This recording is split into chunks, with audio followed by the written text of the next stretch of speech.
May lote ba kayo pero walang bahay? Merong mas murang opsyon sa mga gustong magkabahay na parang Lego lang kung ipatayo. Para bigyan ng mukha ang balita, Mobile Journal, Ivan Tarinque. Sino bang may ayaw ng sariling bahay? Pero aminin natin, mahaba-habang panahon ang gugugulin para ma-achieve yan. Pero alam nyo bang may mga housing option daw na affordable?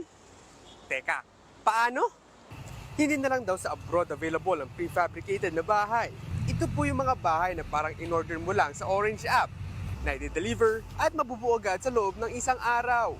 Perfect daw yan para sa mga may lote na, pero wala pang bahay na nakatirik. At ang presyo, meron na raw na hindi palalagpas ng 200,000 pesos. Mahal pa rin, pero hindi hamak na mas mura kaysa sa milyon-milyong pisong halaga ng typical na house and lot.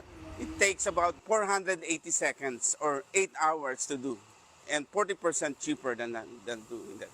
Pero hindi pa kasama ang foundation ng pagtatayuan yan ha. Kailangan kasi konkreto ang pagtatayuan ng mga ito. Ibig sabihin, mas matibay dahil nasa Pilipinas tayo at madalas tamaan ng bagyo at mga lindol.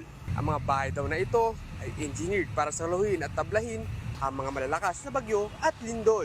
It's good for signal number 6 typhoon and intensity 8 earthquakes.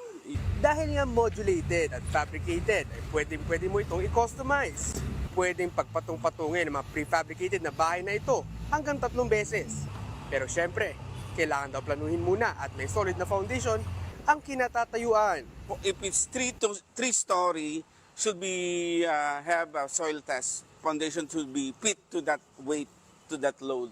Ang ganitong mga bahay ay may lifespan ng 30 to 50 years. Depende sa pag-aalaga mo dito. Perfect sa mga taong naghahanap ng bahay na kanilang matitiran pero on a budget. Ang karera sa buhay, hindi yan kung sino ang unang nakapagpatayo ng bahay. Dahil ang tao sa loob ng bahay ang dahilan para mabuo ang tahanang puno ng pagmamahalan.